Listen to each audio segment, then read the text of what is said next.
Thumbnail চাই বুজিবই পাৰিছে বন্ধুসকল, আজি মমো লাভাৰ সকলৰ কাৰণে একদম স্পেচিয়েল ৰেচিপি লৈ আনিছো।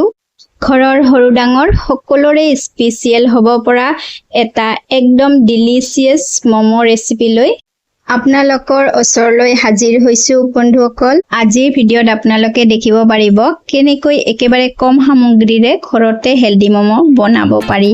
Welcome to Runa's World, where we share the joy of cooking, home, gardening and daily life. বন্ধুসকল, মই আজি পিঠাগুড়িৰ মমো বনাম, কাৰণ ময়দা আমি নাখাওঁ। পিঠাগুড়িৰ মমো বনাম আৰু চিকেন মমো বনাম আৰু ষ্টিমিং মমো বনাম।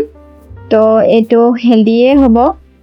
তো ইয়াৰ কাৰণে মই পানী উতলাই লৈছোঁ আৰু এইটো কেৰাহীত কৈ ল'লোঁ। এতিয়া ইয়াতে নিমখ দিছোঁ আৰু এতিয়া ইয়াতে পিঠাগুড়িখিনি দিম। এইবিলাক মোৰ আগতে কৰাই থাকে ঘৰত। আটাৰটো আৰু মমো বনাব পাৰিলেও আটাৰটো ভাল নালাগিব, সেইটো কাৰণে মই পিঠাগুড়ি বনাইছোঁ। এইটো হেলদিয়ে হ'ব আৰু যিহেতু চিকেন দি বনাম আৰু বহুতে হেলদি হ'ব এইটো।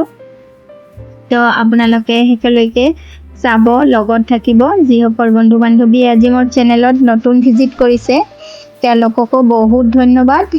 আৰু ভিডিঅ'টো ভাল লাগিলে লাইক, কমেণ্ট, শ্বেয়াৰ, ছাবস্ক্ৰাইব কৰিব আৰু ভিডিঅ'টো শেষলৈকে চোৱাৰ অনুৰোধ থাকিল।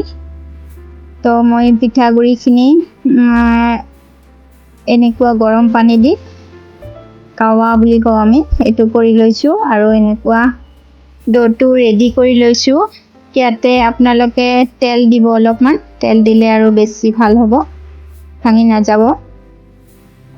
তো হৈছে, এতিয়া মই চিকেনখিনি ৰেডি কৰি ল'ম, যিটো আমি মমোৰ ভিতৰত দিম চিকেন মছলাটো।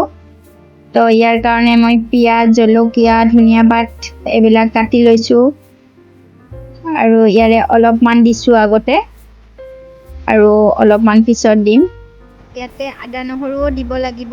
এইটো মই মাংসৰ লগত একেলগে পেষ্ট কৰি লোৱা আছিল। মাংস আৰু পিঁয়াজ, নহৰু, আদা, পিঁয়াজটো কাটিয়ে দিলোঁ আৰু আদা আৰু নহৰু একেলগে মাংসৰ লগত পেষ্ট কৰা হৈছে। তো এতিয়া এইখিনি ভালকৈ ভুনিম মই আৰু ভালকৈ ভুনা হৈ যোৱাৰ পিছত ইয়াতে অলপমান পানী দিও সিজালে সিজাব পাৰিব, কিন্তু দৰকাৰ নাই। মই যিহেতু এইখিনি পেষ্ট কৰি লৈছোঁ আৰু ভালকৈ ভুনিছোঁ, এতিয়া আৰু ইয়াতে পানী দিব দৰকাৰ নাই। ব্ৰইলাৰ চিকেন হয়, সোনকালে সিজিয়ে যায়। আৰু ইয়াতে দৰকাৰী মছলা পাতি যিখিনি লাগে, ধনিয়াৰ গুড়ি, জিৰা গুড়ি আৰু মই কেঁচা জলকীয়া দিছোঁ। একচুৱেলি অলপমান ৰঙৰ কাৰণে কোনোবাই দিলেও দিব পাৰিব এই গুড়ি জলকীয়াটো। তো এইখিনি মোৰ ৰেডি হৈ গৈছে, দেখিব পাৰিছে। অলপে কৰিছোঁ কাৰণ খাবৰ ইমান মানুহ নাই, আমি ঘৰতে খাম আৰু এইটো ইভিনিং টিফিনহে হয়, সেইটো কাৰণে অলপে বনাইছোঁ।